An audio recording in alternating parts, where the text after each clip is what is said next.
जय Hind to all बच्चों। हम पार्ट 2 सुदामा सत्कार की बेक एक्सरसाइज कर रहे हैं, जिसमें व्याकरण का क्वेश्चन हम कर रहे हैं, है ना, हिंदी व्याकरण। तो इसमें हमने फर्स्ट क्वेश्चन क वाला कर लिया था। अब हम सेकंड क्वेश्चन करेंगे ख वाला, है ना। तो ख वाले क्वेश्चन में संज्ञा के बारे में दे रखा है कि आपको उसमें से संज्ञा शब्द छांटकर उन पर गोला लगाना है। तो वो करने से पहले हम समझेंगे कि संज्ञा शब्द आखिर होता क्या है ना, कि संज्ञा क्या है। जब तक हम उसे समझेंगे नहीं तो हम उसे करेंगे कैसे, है ना। तो हम आइए समझते हैं संज्ञा की परिभाषा और उसके उदाहरण और भेद। तो देखिए संज्ञा की परिभाषा। संज्ञा मीन्स नाउन, है ना, इंग्लिश में नाउन बोलते हैं।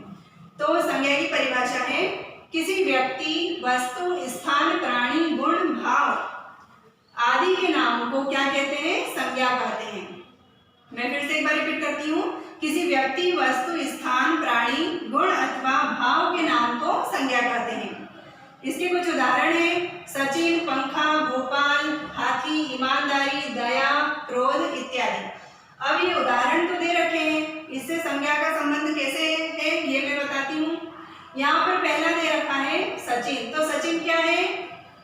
व्यक्ति। व्यक्ति मतलब जैसे हम इंसान हैं, है ना, व्यक्तियों के नाम। तो व्यक्तियों के नाम तो बहुत सारे हैं, जैसे राम है, श्याम है, पवन है, कमल है, सचिन है, ये सब क्या है? नाम। तो संज्ञा क्या है? किसी भी व्यक्ति का नाम। तो यहाँ पर ये नाम लिखा है हमने सचिन, है ना, ये किसी व्यक्ति का नाम है। दूसरा है पंखा। अब ये क्या है? वस्तु का नाम, क्योंकि संज्ञा में क्या दे रखी है? व्यक्ति, वस्तु, स्थान या भाव के नाम क्या कहलाते हैं? संज्ञा। तो वस्तु का नाम भी क्या कहलाएगा? संज्ञा। तो ये पंखा क्या है? वस्तु का नाम। तो ये भी क्या कहलाएगा? संज्ञा शब्द।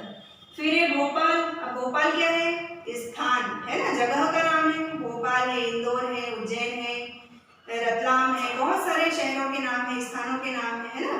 तो ये भी क्या है? स्थान का नाम। तो ये हमारा स्थान का नाम भी क्या कहलाएगा?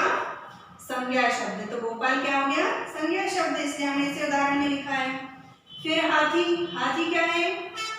प्राणी का नाम, है ना, प्राणी का नाम। हाथी है, कबूतर है, चिड़िया है, क्या घोड़ा है, ये सब क्या है? प्राणी। तो प्राणियों के नाम भी क्या कहलाते हैं? संज्ञा शब्द। तो हाथी भी हमारा क्या है? संज्ञा शब्द है। फिर है ईमानदारी। ईमानदारी क्या है?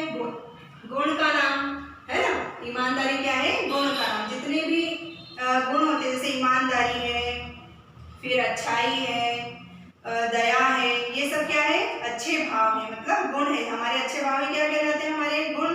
तो गुण भी क्या है? संज्ञा का नाम। तो यहाँ पर हमने गुण के नाम के लिए क्या लिखा है? ईमानदारी। फिर अगला है हमारा भाव का नाम। तो जो भी हमारे भाव होते हैं वो सब क्या कहलाते हैं? संज्ञा शब्द।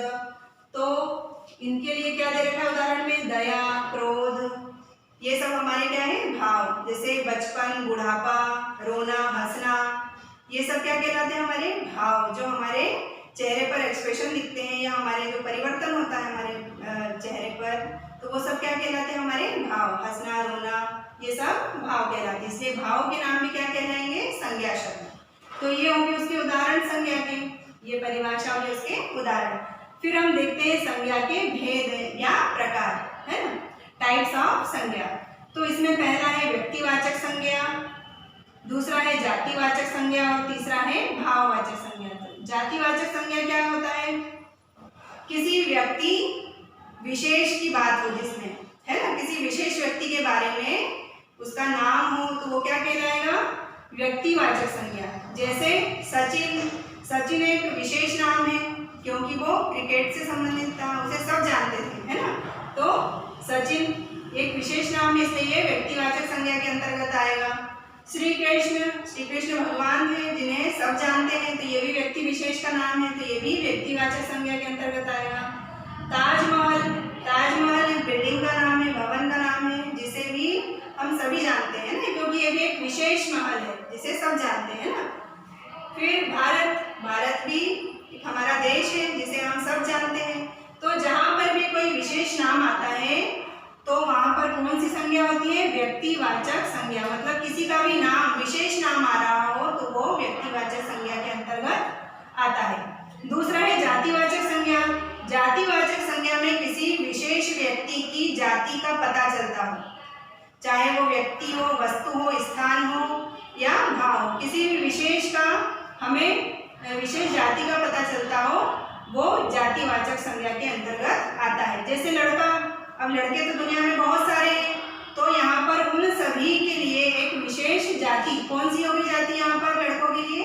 लड़का उनकी जाति हो गई। अब उसमें छोटा लड़का, बड़ा लड़का, मोटा लड़का या अलग अलग नामों के लड़के, ये सब क्या हो गए? उसकी लड़का एक विशेष उसकी जाति हो गई, तो ये जातिवाचक संज्ञा के अंतर्गत आएगा। लड़की, अब इस दुनिया में लड़कियां तो बहुत सारी हैं, लेकिन लड़की सिर्फ उसकी एक विशेषता है कि वो लड़की जाति की है ना। फिर मछली, दुनिया में मछलियां भी कई प्रकार की है ना, लेकिन मछली उसकी विशेष जाति हो गई, यहाँ उसका नाम नहीं है। मछलियों में सभी तरह की मछली आ जाएगी, तो ये क्या कहलाएगी? उसकी जाति, मछली। फिर एक फूल, अब फूल भी कई प्रकार के हैं इस दुनिया में, लेकिन एक विशेष फूल की ना बात करते हैं यहाँ पर, उसकी जाति की बात हो रही है ना। तो फूल क्या हो गई? उसकी जाति हो गई, उसमें सभी फूल आ गए, सभी प्रकार के फूल आ गए, है ना।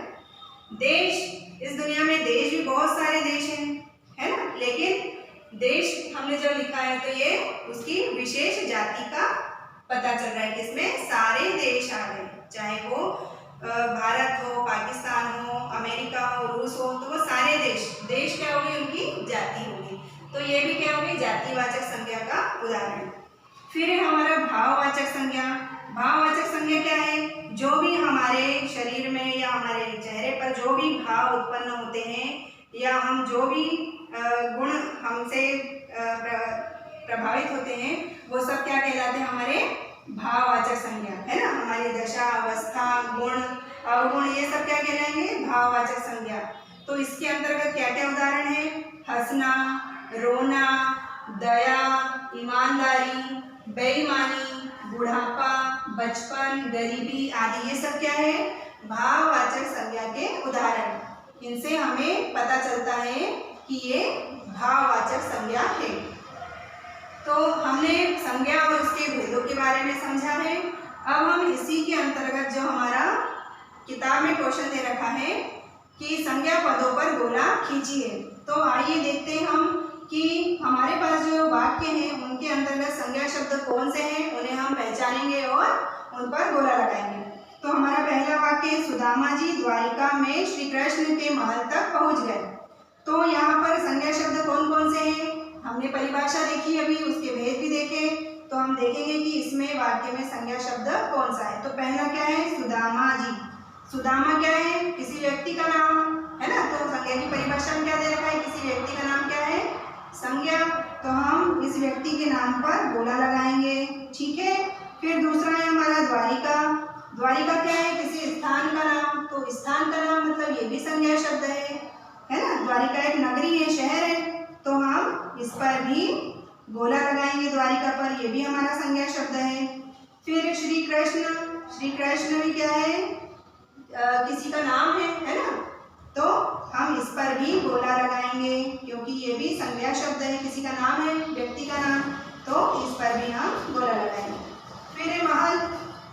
महल भी संज्ञा शब्द है क्योंकि ये किसी वस्तु का या स्थान का नाम है, तो हम ये भी संज्ञा शब्द है, इसलिए इस पर भी गोला लगाएंगे, ठीक है। ये भी संज्ञा शब्द है।